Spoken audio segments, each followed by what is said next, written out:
noche. La paz de Dios sea con todos ustedes. Saben que me da mucho gusto verlos. Y sé que no estamos igual que cuando nos conocimos. Esta tarde Mónica me mostró unas fotografías en donde estoy con Jorge, pero de hace 20, 25 años, una de hace 33, 32 años, no estaba así como hoy. Cuando me dicen, ¿estás igual? Le digo, no estaba yo así de viejo.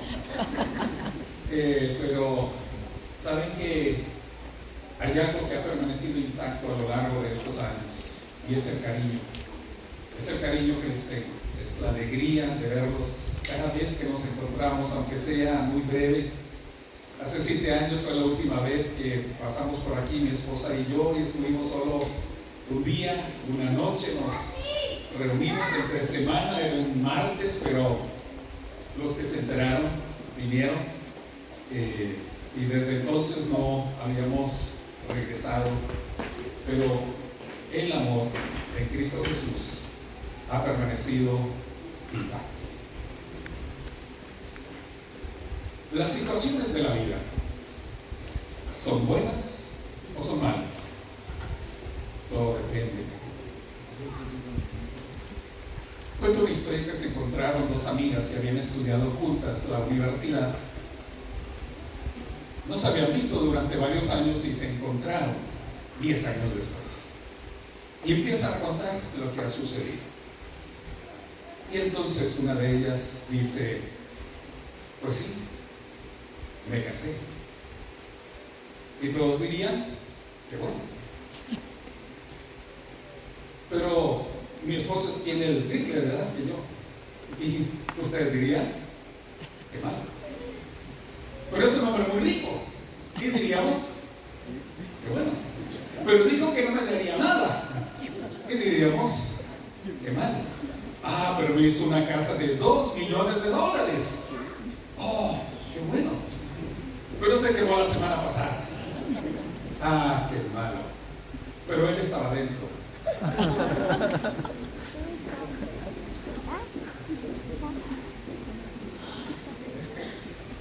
La vida es cambiante. Las situaciones de la vida van modificándose en un instante, o a veces progresivamente sin darnos cuenta. Pero la vida siempre es cambiante. Ante la vida que cambia la salud, cambia las condiciones económicas, cambia la estabilidad social. En un instante surge una guerra en algún lugar, y aunque esté lejos, tiene un impacto sobre nuestro país. En un instante las cosas pueden cambiar, como lo hemos visto con el virus SARS-CoV-2. En un instante las cosas pueden cambiar porque nos detectan una enfermedad, o porque alguna persona cercana a la que le tenemos afecto nos da la espalda. Los amigos nos traicionan. Las personas en las que confiábamos nos dejan solos. ¿A qué te aferras cuando el mundo cambia, cuando la vida cambia? ¿De qué te sostienes? Hebreos capítulo 6, versos 13 al verso 20 nos habla de la esperanza. La fe cristiana tiene sobre todas las cosas un concepto, el concepto de la esperanza. Y la esperanza significa básicamente tener una certeza que las cosas estarán bien. Voy a leer solamente 2 versículos, pero lo voy a leer en una versión contemporánea, un lenguaje sencillo, la versión Palabra de Dios para Todos, en el verso 18 y 19. El versículo dice: hay dos cosas que son imposibles: que Dios mienta y que no cumpla lo que promete. Esas dos cosas nos dan confianza a los que nos refugiamos en Él. Nos fortalecen para continuar en la esperanza que Dios nos da. Tenemos esta esperanza tan fuerte y segura como un ancla que sostiene el alma.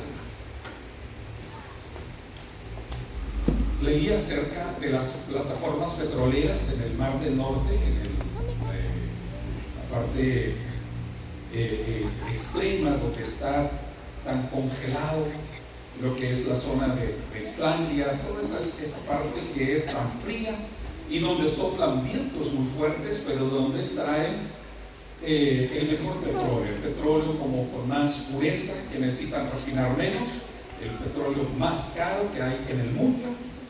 Y allí soplan vientos muy fuertes, y cada ancla que sostiene las plataformas petroleras deben de pesar alrededor de 200 toneladas. Un ancla enorme para soportar los fuertes vientos a los que están expuestas esas construcciones. Cuando una embarcación está en el agua, en el mar, en un río, dependiendo del tamaño de la embarcación y dependiendo de los vientos a los que están expuestos, necesita que el ancla tenga un peso y pueda aferrarse a ese lugar firme. De lo contrario, la embarcación se va, la embarcación se irá.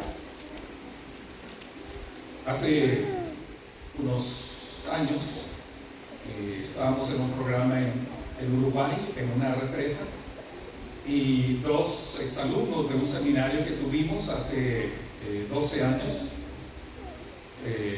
se quedaron descansando arriba de una lancha. La lancha no estaba sujeta, no estaba amarrada a nada, y el agua empezó a llevársela, y cuando se dieron cuenta, se enderezaron y empezaron a ver que ya estaban lejos de la orilla, y empezaron a decir que no sabían nadar, y el agua se los seguía llevando, los seguía empujando hacia la cortina de la represa. Entonces alguien de los jóvenes uruguayos se metió, se puso un chaleco salvavidas, se metió, y porque aparte no tenían los remos en la lancha, estaban a la deriva, y antes de llegar a la cortina de la represa, el joven los pudo sacar, los llevó hacia la orilla. Cuando la vida cambia, cuando todo se mueve, ¿a qué te aferras? ¿Cuál es el ancla? El Señor nos dice que para nosotros el ancla es la esperanza. Y la esperanza es esa certeza de que las cosas están bien. Pero ustedes y yo muchas veces perdemos la esperanza. ¿Cuándo perdemos la esperanza? Perdemos la esperanza cuando sientes que no le importas a nadie, cuando sientes que no vales para los demás, cuando sientes que has sido olvidado, que nadie te toma en cuenta, que nadie te mira. En una ocasión, en una reunión de varones, encontré a un pastor muy afligido, llorando, y estaba solo, desconsolado. ¿Pueden imaginar ustedes un cuadro de un hombre de 50 años llorando? Me senté junto a él y esperé que se calmara, y le pregunté qué le pasaba, y me dice: algo se me removió, algo me vino un recuerdo a mi mente. Cuando yo tenía unos 10 años, dice él, me llamó mi papá, que era médico, y me dijo: usted, hijo, nunca será nadie en la vida. Usted nunca me va a llegar ni a los talones. porque usted no es nadie. Usted no es nadie. Este pastor es un gran amigo, es un ingeniero químico, pero renunció a su carrera y es un pastor en el estado de Texas. Pero por muchos años, cargó el dolor de una de las palabras que penetraron su corazón, que eran como una maldición en su memoria. Perdemos la esperanza cuando pensamos que no le importamos a los demás, que no nos miran. Hay ancianos que se sienten olvidados porque ya no rinden, porque ya no proveen, porque ya no traen dinero a la casa, porque se terminó su tiempo de productividad y se sienten olvidados. Mujeres, hombres mayores que ya no cuentan en la casa, que ya no deciden, que ya no toman participación en las actividades de la casa. Y hay ancianos que atraviesan por cuadros graves de depresión porque se sienten olvidados, porque creen que ya no cuentan en la vida, que ya no son nadie. Hay mujeres que han sufrido maltrato a lo largo de sus vidas de vida y que lloran en muchos momentos porque piensan que no valen, que no son importantes para nadie. A veces nosotros nos sentimos sin esperanza porque creemos que nuestra vida no importa. Isaías 49, versos 14 a 16. Hay un momento en donde el pueblo de Israel se halla en el exilio. El pueblo fue llevado a Babilonia y los que están en Babilonia se sienten olvidados de Dios y creen que ya no son relevantes, que sus vidas no cuentan, que en realidad no son importantes y se sienten olvidados. Pero dice el texto, Sión, que es una referencia al pueblo de Israel, pero Sión dijo: me dejó el Señor se olvidó de mí. Y pregunta entonces Dios a través del profeta: ¿se olvidará la mujer de lo que dio a luz para dejar de compadecerse del hijo de su vientre? Aunque ella olvide, yo nunca me olvidaré de ti. Porque dice: he aquí que en las palmas de mis manos te tengo esculpida, delante de mí están siempre tus muros. El pueblo se sentía olvidado, creía que Dios ya lo había desechado. Pero Dios dice: ¿puede olvidarse una madre de sus hijos? Hasta el día de hoy, si una madre abandona a sus hijos, es noticia. Que un varón abandone a sus hijos no es novedad. Hay muchos hogares solos, sostenidos por una mujer. Hay muchas casas donde está la madre sola. En Centroamérica, como en El Salvador, hay una estadística de un 30-35% de hogares en los que están sostenidos por la madre. El varón se fue al norte, se fue a otra ciudad, se olvidó de su familia. No es noticia. Pero que una mujer abandone a sus hijos es extraño. ¿Por qué? Porque la mujer tiene un fuerte apego por el hijo que ha llevado en su vientre. Y las madres son sacrificiales, renuncian a su comodidad y escucharán siempre la necesidad del hijo, de la hija. Dice un refrán, un pensamiento, que lo último que se apaga en una casa es el corazón de una madre. Lo último que se apaga en la noche es ese oído de la madre. ¿Pasará algo? Si son bebés, estará escuchando. Si lloran, si se mueven, si son mayores, van a regresar. ya estará en su camino. El oído está siempre atento, pues Dios es como una madre, dice el profeta. Yo nunca me olvidaré de ti. Nunca me olvidaré de ti. Aunque una madre llegue a olvidarse de sus hijos, yo nunca me olvidaré de ti. En las palmas de mi mano tengo esculpido tu nombre. A veces llegas a la iglesia, a veces pides la ayuda de alguien y esa persona se olvida de ti fácilmente. Tú tienes que recordarlo ya. Dios sabe lo que tú vives, Dios sabe lo que te pasa y Dios nunca se olvidará de ti. Dios sabe tu nombre, Dios sabe tu condición, Dios sabe lo que tú anhelas, Dios sabe si te sientes olvidado, olvidada. Y Dios recordará siempre tu nombre. A veces perdemos la esperanza cuando las cosas de la vida están fuera de control, cuando las circunstancias de la vida cambiaron y nos queda la soledad, nos queda un hueco en el corazón. A veces perdemos la esperanza. ¿Cómo voy a seguir adelante si todo es adversidad? Si tus negocios se frustran. Yo lo vi en esta pandemia, hubo personas que hicieron fuertes inversiones.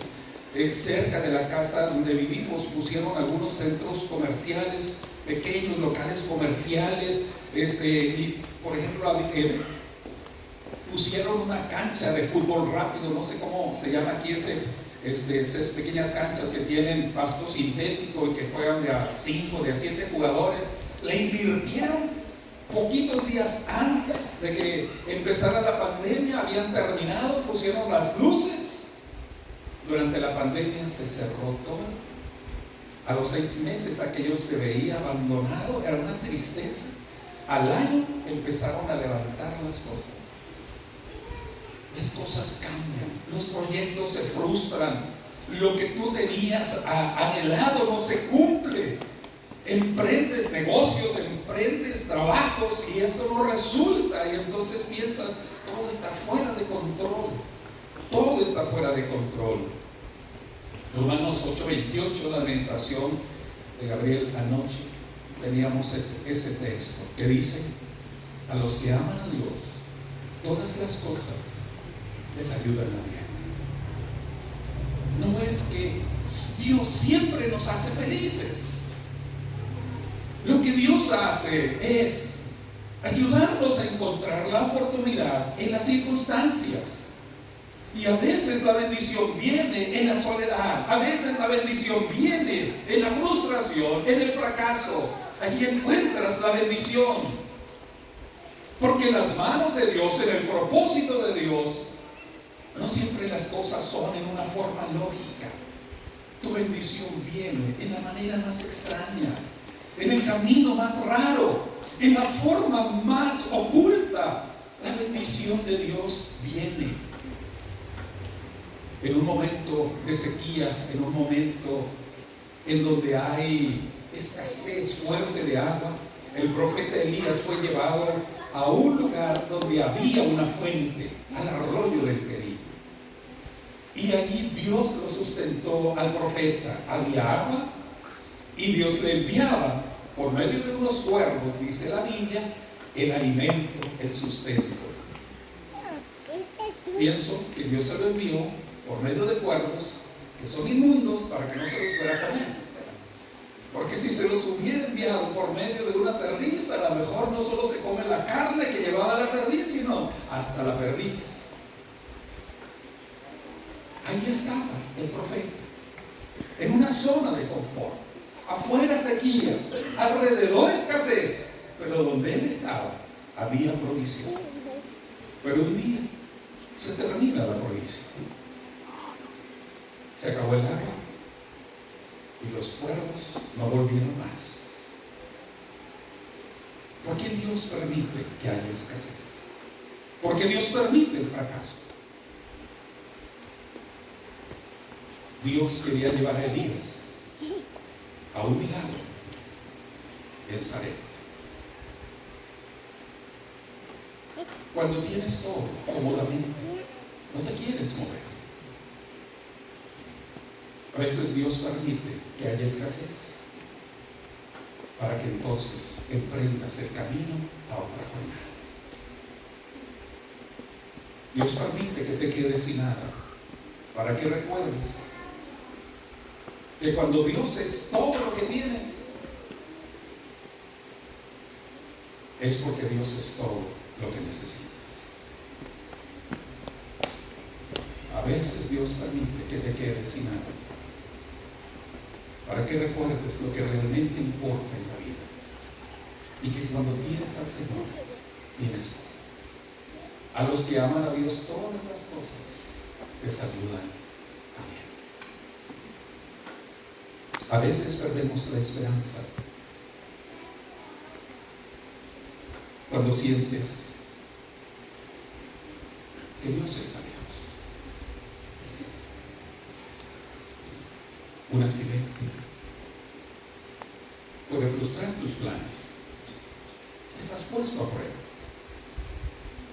A veces piensas que Dios está muy lejos, porque tu vida no avanza, porque no tienes la prosperidad, porque no consigues el bienestar. Y tu corazón se siente frustrado, fracasado. Isaías capítulo 54, verso 7 y verso 8. Recuerden que estos textos son las palabras del profeta a un pueblo que está en el exilio.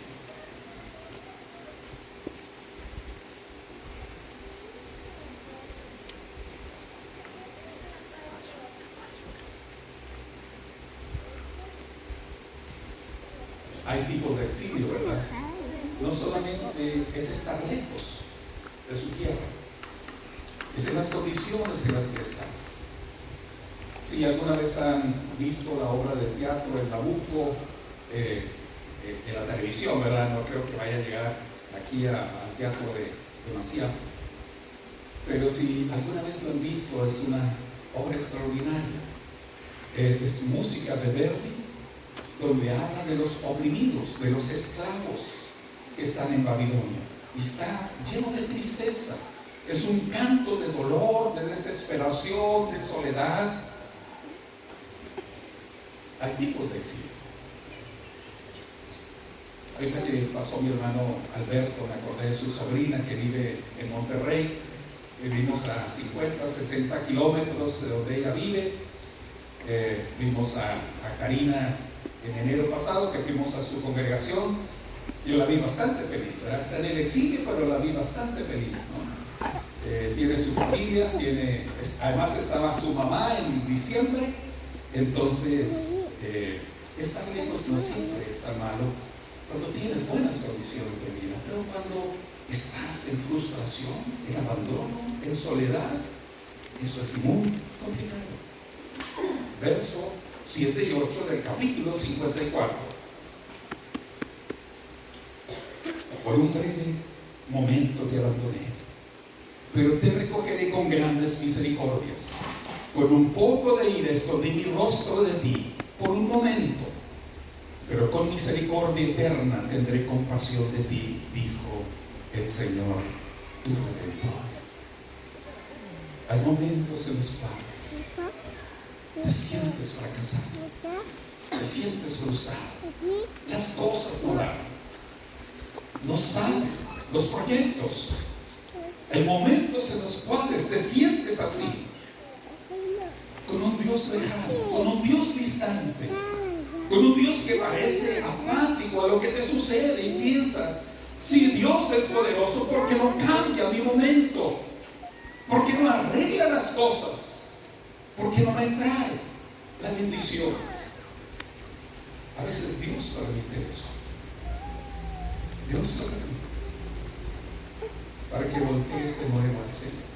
Cuando todo te va bien, crees que es por ti. Cuando todo te sale bien, crees que es por ti, que es tu esfuerzo, tu mentalidad, tu disposición, tu disciplina, son logros. Pero en realidad olvidamos que lo bueno que tenemos es la bendición de Dios. todo lo bueno que tenemos es bendición de Dios. Oh, qué bendición que ustedes tienen, no viene de Dios. Qué bendición que ustedes disfrutan, no viene de Dios. Si Él es el que hace posible la vida, Él es el que da orden al mundo, es el que ha sustentado el mundo. A veces pierdes la esperanza cuando no tienes lo que deseas, cuando no se cumplen las peticiones, cuando tardan en ser contestadas las oraciones. Nosotros creemos que Dios siempre escucha las oraciones, pero no siempre les contesta como nosotros queremos. Porque esto es lo que nos enseñó a creer Jesús. Jesús en la oración del sermón del monte expresó: pero que no sea como yo quiero, sino como tú quieres. Hágase tu voluntad. Y en esa oración en el monte de las olivas, en el monte en donde Él fue a orar, allí en el Getsemaní. Getsemaní significa, es la palabra hebrea para hablar del lugar donde es el molino de las olivas.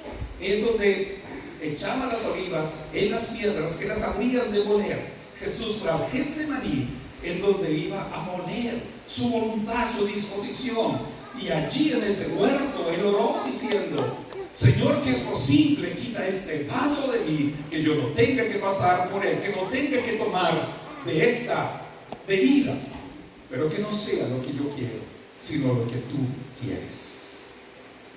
Lo que tú quieres. A veces sentimos que Dios no contesta nuestras oraciones.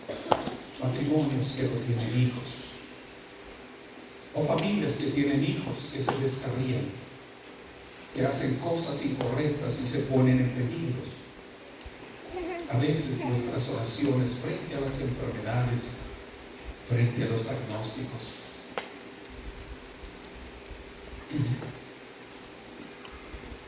Hay muchos cercanos enfermos. Un pastor que estuvo en Uruguay hace algunos años, un pastor mexicano, está padeciendo una situación de cáncer en el intestino y iba a ir a una revisión. Me tocó llamarle, preguntarle cómo se sentía. Ella dice: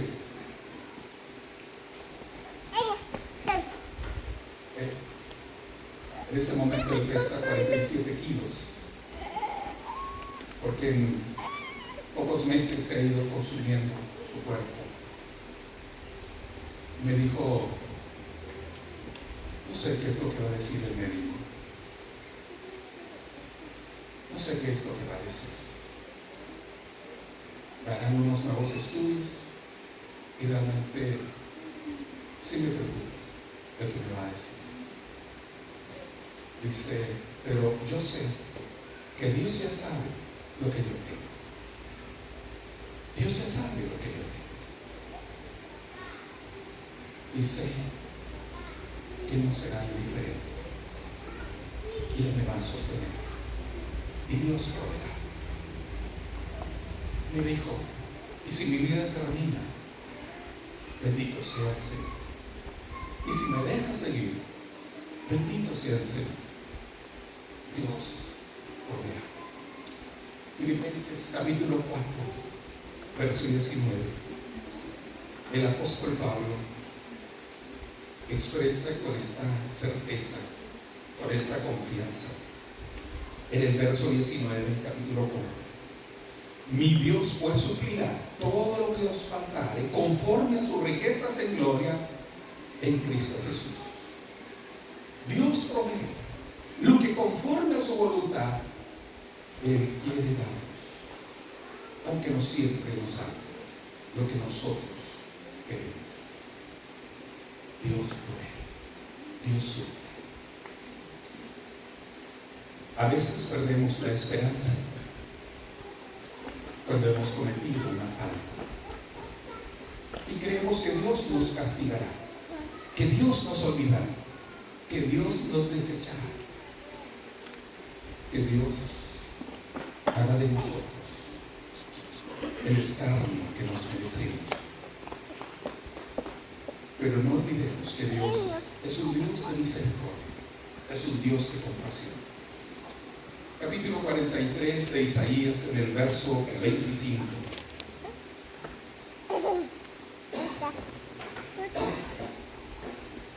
Dice Dios a través del profeta: yo soy el que borro tus rebeliones por amor de mí mismo, y no me acordaré más de tus pecados.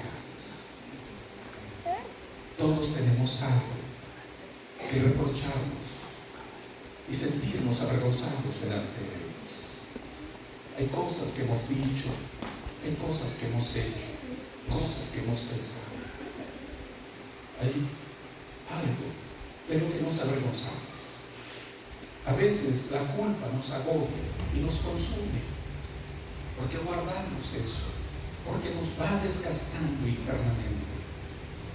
Pero a través del profeta Dios dice: yo soy el que borra tus rebeliones.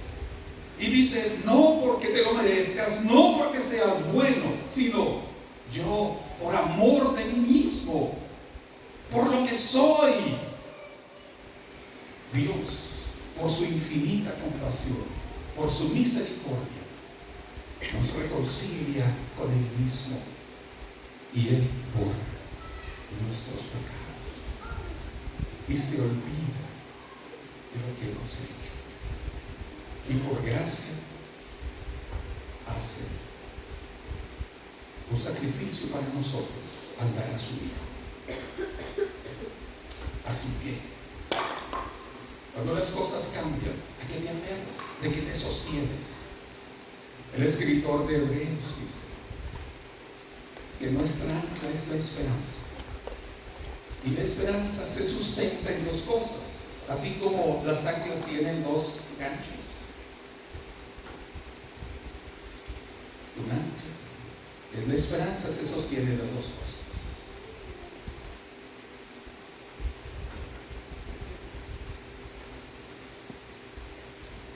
Es imposible que Dios mienta, y es imposible que no cumpla sus promesas. La historia de José es una historia maravillosa, personaje bíblico.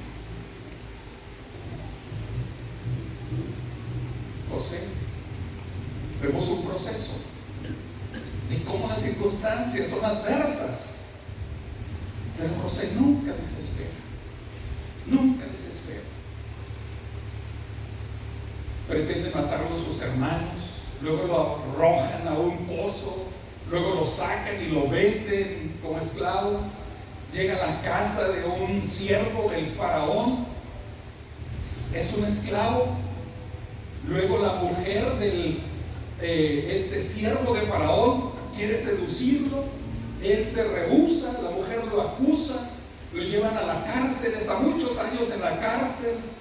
Luego él revela el significado de unos sueños, se cumplen esos significados, pero el copero se olvida de él. Pasan muchos años. José pasa 13 años en la cárcel, ¿no? Llega a los 17 y sale a los 30. Su juventud en la prisión. Pero José aprendió que Dios es un Dios de promesas inquebrantables. Cuando José va a morir, le dice a sus hermanos: yo sé que de aquí a mucho tiempo Dios visitará a nuestro pueblo y nos llevará a la tierra de la promesa, a la tierra de nuestros padres. En el tiempo de la esperanza no importan los años. El pueblo de Israel iba a tener que esperar cerca de 400 años, pero no importa, no importa. José le dice a sus hermanos: Dios va a visitar a nuestro pueblo, y cuando esto suceda, ustedes van a llevar mis huesos y los van a sepultar en la tierra de la promesa. Y la historia nos dice que cuando Moisés sacó al pueblo de Israel, 400 años después, no olvidaron la petición de José. Y entonces fueron por la bolsa de huesos o por el cofre de huesos de José y lo llevaron con ellos para cruzar el desierto. Y cuando llegan a la tierra de la promesa, una de las cosas que hacen cuando ya están asentados en la tierra es darle sepultura a los huesos de José. Los egipcios tienen grandes monumentos de sus faraones, que son las pirámides de Keops, de Kefren, de Miserino. Son tumbas de faraones. José no quiso una tumba de una pirámide. Él esperó que el pueblo fuera liberado, y él hizo un monumento de fe porque creyó que las promesas de Dios son inquebrantables y sus huesos descansan en la tierra santa, en la tierra que Dios prometió a los patriarcas. Las promesas de Dios son inquebrantables. No importa si pasan muchos años, lo que Dios ha dicho sucederá. Lo que Dios ha proclamado sucederá. Quiero terminar contando esta historia. Una mujer ya avanzada en edad sentía que su tiempo final estaba cerca. Llamó al pastor, le pidió que viniera, y cuando llegó el pastor le dice: pastor, quiero darle las indicaciones para mi funeral. El pastor se sorprendió. ¿Está usted en fase terminal? ¿Está por morirse? No, dice ella. Yo sé que un día llegará y quiero darle las instrucciones de cómo quiero que sea el funeral. Quiero que el hermano tal predique. Quiero que tal hermano dirija. Quiero que se canten estas alabanzas. Quiero que se lean estas lecturas de la Biblia. Y le dice: y quiero que al final, cuando yo esté en el féretro, me ponga un tenedor en la mano. El pastor se sorprende. ¿Y eso por qué? Le dice al anciano. Dice: justo para que eso, para que la gente pregunte y usted le cuente esta historia. Dice: cuando yo era niña, mi abuela me llevaba con ella a las fiestas. Y entonces, después de que habían servido ya el platillo principal, ella siempre me decía, cuando pasaban a recoger los platos: guarda tu tenedor. ¿Por qué, abuela?, le preguntaba yo. Dice: porque ahora viene lo mejor para un niño. Y entonces, cuando llegaba el pastel, yo entendía. Usted le va a decir a la gente que tengo este tenedor, porque lo que viene es lo mejor. Amén. Descansar en la tumba no es el final. Lo mejor está por venir. Y esta es la esperanza, la certeza de que las promesas de Dios son inquebrantables. La certeza de que la muerte será destruida y no habrá más muerte, ni más llanto, ni más dolor, dice el Apocalipsis, porque las primeras cosas pasarán y todo será hecho nuevo. Todo será hecho nuevo. Un día tendremos cuerpos glorificados y todas nuestras angustias serán borradas. No habrá más soledad, no habrá más sufrimiento, no habrá más quebranto, no habrá más lágrimas, solo gozo, solo risas, solo fiesta. Cree, confía que las promesas de Dios son inquebrantables y que lo mejor está por venir. Les invito a ponerse de pie.